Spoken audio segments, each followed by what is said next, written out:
Hey everybody, Jonathan Bailor back with another SANE show, and one of my favorite people is joining us. He is a veteran of the show, and for good reasons, because he is as smart as he is kind. He is the man, Jimmy Moore, who has authored the brand new Keto Clarity book, following up his smash hit, Cholesterol Clarity. Jimmy, welcome to the show. Hey, what's up, Jonathan? You are always a fireball of energy, man. You sure you're not keto adapted? Well, Jimmy, no, I think that is why I am a fireball of energy, because I am so keto adapted. So, Jimmy, I'm really excited to have you on the show to talk about this book, because I know that you have been just pining to write this book for years and years and years. And personally, you were one of the very first people who gave me an opportunity to talk about my position on fat publicly. And so you and I have been going back and forth on fat and all things fat for like 4 years now. So tell us a little bit about this book and why you've been so excited to write it.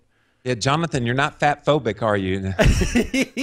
That one always tripped me out when people said, "Did you know Jonathan Bailor's a low-fat guy?" I'm like, it's not the same Jonathan Bailor I know. But yeah, this is something I've been, like you said, pining to do for a very long time.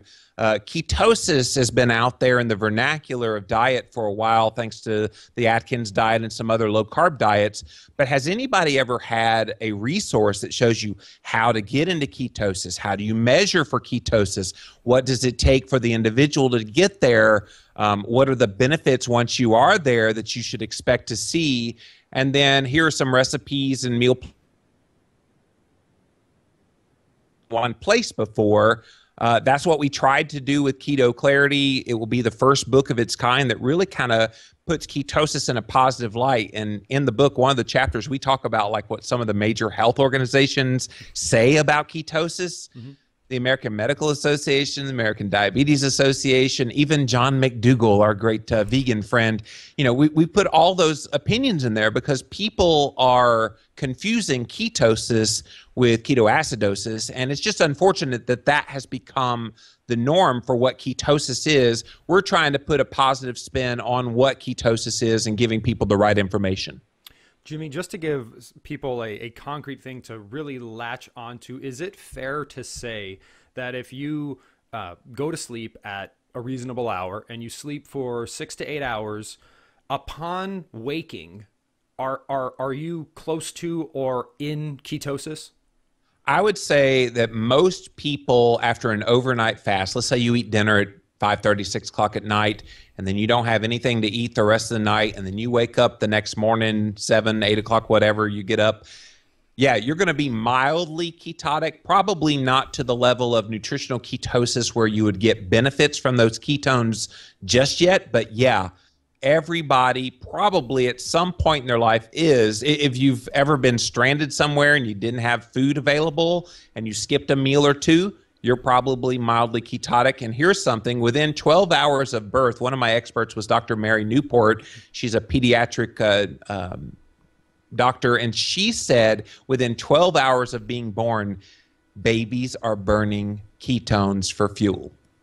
Interesting. So let's pop up a level here, because I know you do a really good job often of while you certainly have an approach that's worked really, really well for you over the years. It's been almost miraculous in terms of its health benefits, that you are a big fan of saying, look, whatever works for you, that's what's really important. But this is a book about ketosis. It's about one specific approach. Right. Why? So let's define this approach, and let's define the type of person who it might be uniquely beneficial for. Yeah, and thank you for bringing that up, because I am often pegged as the low-carb guy, and I was on Vinny Tortorich's podcast, and he said, yeah, people complain about you all the time. They say, Jimmy Moore wants everybody in ketosis. I'm like, I don't really care what you do, to be honest, and who the heck cares what Jimmy Moore has to say about anything. But yeah, this book is all about helping people who would want to get into a state of ketosis for therapeutic reasons. Yeah. And so who needs the therapy, so to speak? If you've struggled with your weight, if you've had blood sugar levels that have been out of control, and maybe you're type 2 diabetic now, maybe you've dealt with some issues with brain health issues, maybe you're starting to feel a little bit of signs of dementia coming on, if you have a family history of maybe Alzheimer's disease happening, There's a lot of conditions we put in here. I went all Jonathan Bailor nerdy in the book, and we included 185 scientific references in the back. Now, the book is written in total layman's terms. Everybody knows that's my style. But in the back of the book, if you want to get all geeky and nerdy, we have each of the conditions that this is good for, and then all these studies that have kind of shown that to be true. I got a little bit of criticism of that with Cholesterol Clarity, that we didn't do that. So I'm like, okay, for all you nerds out there that want to read the scientific references, we have them in the back of this book. But really, anybody wants to kind of try something different, because what you're doing now isn't working. This is something worth taking a look at. And if your vegan diet is making you healthy and you're optimizing your health, I'm going to be the biggest fan of you right now, saying keep doing that vegan diet, because it's what's right for you. But if it's not what's right for you, find what is, and maybe ketosis is part of that. Jimmy, is ketosis synonymous with a low carbohydrate lifestyle, or are they two different things? Meaning, if I'm on a low carb diet, am I on ketosis? Can I be carbohydrate sensitive without being in ketosis? What's the distinction there? So this was one of the mistakes that I made, Jonathan, was assuming that low carb meant ketogenic. And that we have a whole chapter where we talk about a lot of the mistakes that people make, and that's a biggie. People automatically think if you just cut the carbs, you're just going to automatically start burning ketones. If it was that easy, it's kind of like the whole idea of women don't want to lift weights because they're afraid of bulking up. And of course, the bodybuilder women are going, yeah, right, you're going to just bulk up. It's the same way with ketosis. You don't just fall into ketosis. You really have to be purposeful about it. And no, just eating low carb alone is really just one leg in a three-legged stool. Finding that personal carbohydrate tolerance level is first and foremost, but then you also need to back off on the protein just a bit and bring it down to a level that's probably to like your threshold level. And if you're sensitive to carbs, it stands to reason, Jonathan, if you're sensitive to carbohydrates, you're also going to be pretty darn sensitive to protein, because protein can turn to glucose in the body because of gluconeogenesis, big long G word we talk about in the book. And when you have excessive protein, that excess protein becomes glucose in the body. So limiting down to moderate levels of protein is important. And then eating plenty of fat like you've probably never eaten fat in your life. And you've seen me eat fat before, Jonathan, on the low carb cruise. You've seen me. I'll have a bite of butter with just about everything that I eat. And that's by design as well. So when you're cutting the carbs, moderating the protein, you really have to fill out the rest of that diet with the natural saturated and monounsaturated, mostly fats. Of course, omega-3s get in there as well. Jimmy, that's such an important distinction, that by design, because I think so often people get confused. And this actually gets back to our earlier thing about Jonathan Bailor being lipophobic, where if you're just low carb and you're not ketogenic, and when we say low carb, that's so ambiguous, right? With the average American eating 400 to 500 grams of carbohydrate per day. Right. If you're eating 100 grams of carbohydrate per day, that's and low. Going out of your way. So let's say you're going low carb. So you're eating 125 grams of carbs per day, some of which are coming from starch, some of which are coming from sugar. And then you're like, I'm going to put a pound of butter in my coffee, I'm going to add a bunch of fat, and I'm going to eat a high protein diet, and you don't get good results. And you're like, oh, low carb diets don't work. Ketosis doesn't work. What's wrong with that thinking? They're not testing. That's what's wrong with that thinking. And we have a whole chapter in the book that talks about all the various ways you can test. You know, traditionally people have said, well, just pee on a urine stick and you can test for the presence of ketones. Well, that's just one ketone in the body known as acetoacetate. Well, acetoacetate is cool and all, but after a couple weeks, and once you become keto adapted, you lose acetoacetate. A lot of people do, because it churns to beta hydroxybutyrate, which is the blood ketone. And so measuring for blood ketones directly is just like a blood glucose monitor, except it's a blood ketone monitor. It's called Precision Extra. And that's the really good one anyway. And it will show you exactly how much beta hydroxybutyrate you have in your blood. Now, there's some emerging technologies for measuring for acetone in the breath. And so there's this device out there called Ketonics right now. There's a few more on the way, but they measure for acetone in the breath, which is also a way for measuring ketosis. But assuming that just cutting the carbs and going to town on fat and protein is going to get you there, You really have to use these technologies, and I'm real excited. In the next few years, we're going to be seeing smartphone devices that will allow you to kind of blow into it, and you'll be able to see right there on your smartphone exactly your level of ketosis if that's your goal. If that's your goal, is so critical, Jimmy, because I think people see, you've seen this, right? It's really easy to get amped up. So there's people who we get amped up about extremes. So people get amped up and they say, I'm going to be like an extreme vegetarian, and they get amped up about that. Or I'm going to be an extreme low fat, and I'm going to get all amped up about that. Or I'm going to be extreme low carb and get all amped up about that. And people will see, for example, someone like you who's had great success with a ketogenic approach, and they don't realize everything that you're doing. So they might just see Jimmy Moore eats a lot of butter. Yeah. So I'm just going to add more butter to my existing diet, right, without doing everything else Jimmy Moore is doing. Or they see Jonathan Bailor and they say, Jonathan Bailor doesn't include a coffee cup full of butter in his morning routine. He must be lipophobic. Well, but they're not. But you have a second supper.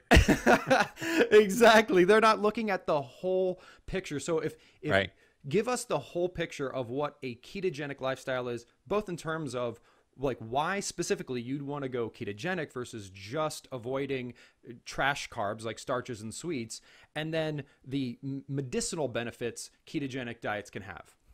Oh my gosh, you don't have enough time on this podcast today for me to get into all of those benefits. But I've been telling people, Jonathan, that if I never lost a single pound eating this way, I would do it just for the brain health benefits. Oh my gosh, we are so fat starved from our fat phobia. I think that's led to a lot more anger issues that people deal with, these psychotic medications that people have to take. It always saddens me when I hear about these school shootings and things. And I always wonder about those people. Did they eat enough fat in their diet? Because I think that would ward off a lot of that. And if they were ketogenic, they would be happy and they would be content, and all these things would happen. And, I'm not saying it's a panacea for everybody to be doing, but by golly, if you're on medications and what you're doing nutritionally is not working for you, ketosis is definitely a very alluring thing to try. In the book, we actually came up with this acronym to help people understand how to get into ketosis. It's KETO. So K stands for keep carbs low, and so you keep them to your tolerance level. We show you how to do that in the book. E is for eat more fat. So it's those saturated and monounsaturated fats, omega-3 fats. Those are the fats that you want to fuel your brain, especially. 25% of the fat in your body is right there. And so they don't call us fatheads for nothing. We are fatheads by design. And it's that fat that's keeping us satisfied hunger-wise, but also satisfied in the brain. The brain is fueling very well on ketones. The T in keto is test ketones often, which we just talked about. And then O, overdoing protein, is bad. And so you want to make sure you keep that protein to your personal threshold level. And if you do that, and if you kind of make all of those things the totality of what you're doing, then yes, you will get into nutritional ketosis and do it the right way. Don't just cut carbs. Don't just moderate protein. Don't just load up on the butter with everything you do. And if you're testing ketones and you're not really making changes to improve that and you're not getting the results you want, dude, you got to change something. You got to figure it out. Up the fat, moderate down the protein, lower the carbs some more. Eventually you will. And my friend John Kiefer, who is actually one of the experts in the book, he said, if you want to truly see if you can't make ketones, just don't eat for 2 days. I guarantee you're going to make ketones. Jimmy, true. What is the ballpark range? And it's very hard to get into generalities, right? Yeah. But when someone's talking about ketosis, what are we talking about in terms of net carbs you're consuming in a day? And you can do ranges for different genders and sizes, and then also in terms of protein. The short answer, heck if I know. Because we are all different. It really isn't a gender thing. It really isn't an age thing. It's just something each person's going to have to figure out for themselves. And another biggie that we talk about in Keto Clarity, I'm no fan of net carbs. I used to think net carbs hung the moon, and that was when I was still carb addicted. But now that I do this ketosis and I'm real serious about it, I realize the net carb is a marketing scheme. And so you have to be very careful. And I know there are going to be people writing to you, but what about the fiber in the food that you eat and spinach fiber? You know what? You got to count that fiber too. If you're going to be intellectually honest with where you are, while it may not spike your blood sugar as much, there's still a spike. And so you have to count all carbs. And that's being honest with yourself. So once I started counting all carbs, I figured it was about 30 to 40 grams is my limit. I can't have more than that in carbohydrates, or I start having the issues with the blood sugar, which then kills your ketones. Very anti-ketogenic to do that. So, yeah, it's going to vary from person to person. So people are like, well, what macronutrient ratio should I eat? And I'm like, heck if I know. You've got to figure that out. And it's really not about that. It's about dialing in your personal, individualized carbohydrate tolerance, getting to your protein threshold, and then eating fast to satiety. You do all those things and you figure it out what's right for you. Stay there. Don't mess with it. Don't move the dial. Stay right there, and you'll see all the benefits of ketosis that you're looking for. And that's the key, Jimmy. And I love that we've hit this message a couple times, because I think it's what people need to hear. And I think it's the source of people's confusion. We talk about the totality. We talk about you finding your individualized threshold level, because I can imagine that upon reading your book, if someone's goal is to get into ketosis and to try this experiment for brain health or for metabolic health or for any other type of health benefit, it will show them, here are all the things you need to do to enjoy this. And it becomes a challenge when we don't have a focused message like that, because you read this blog post about safe starches, then you read this paleo recipe that has honey and agave nectar in it because they're both natural, and then you read this other thing about adding butter to everything you eat, and you end up maybe not getting the results you'd want. Or you're told that your very low-carb ketogenic diet is going to mess up your thyroid. I get that one is probably a big one that just frustrates the crap out of me. Well, Jimmy, what are some of the most compelling success stories? I know, especially medicinally, individuals who are struggling with specific medical conditions that might be able to try this nutritional therapy approach. So in Keto Clarity, we break up the science into 3 different chapters. Chapter 16, we kind of give a primer of how to read studies. Dr. Westman, my co-author, was extremely helpful in that, because people see, some headline, red meat causes cancer, avoid the Atkins diet like the plague, and so people go, well, I guess I shouldn't eat red meat. And they think red meat's bad. But then you look at the actual details of the study, and it was a mouse study. And it's going, okay, I'm sure glad I'm not Mighty Mouse, because that doesn't really apply to me. You really need to look at the randomized controlled clinical trials. And I know that's a big heart of yours too, is, let's look at the good studies and let's see what the good evidence is saying about these things. So chapter 16, we talk about all the things we have strong evidence for. So diabetes is a big one. IBS, GERD, which is heartburn, weight loss, of course, and of course, epilepsy has been one of the longest standing reasons to do a ketogenic approach. And then in chapter 17, we had things that we have good evidence for. And so things like Alzheimer's disease, regaining some of the brain health, the Parkinson's disease, even exercise performance is not a disease, but we've seen a lot of great benefits to that. And then in chapter 18, we talked about some of those emerging areas. Things like cancer are coming into play, alopecia, which is hair loss, a lot of different conditions. And we included all of it just so people know, hey, look, this isn't just a weight loss diet. People hear ketogenic or ketosis and, oh, that's the Atkins diet. It's just weight loss. It's so much more than weight loss. Weight loss is cool, don't get me wrong, and people obsess about it. I wish they'd stop obsessing about it, but it's so much more. There are so many health benefits. Hopefully people leave reading Keto Clarity and say, dang, I want to try that because I want to be healthy, not because I want to lose weight.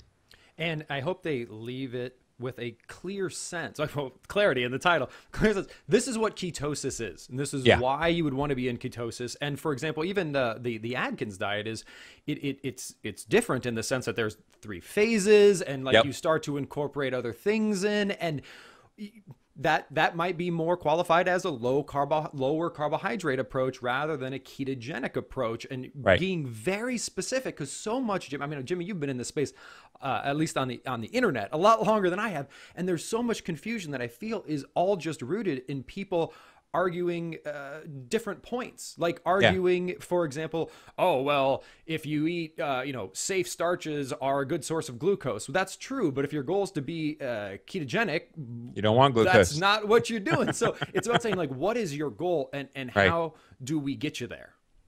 Exactly. And that's what I hope people take away, that this isn't something that I'm saying everybody should try to do.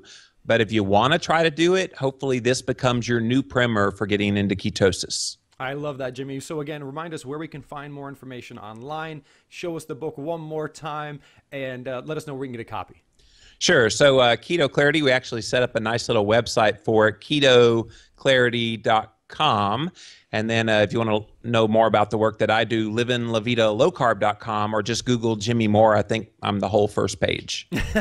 Lots, all Jimmy Moore all day. You can never have All too much the Jimmy time. Moore. That's what I say.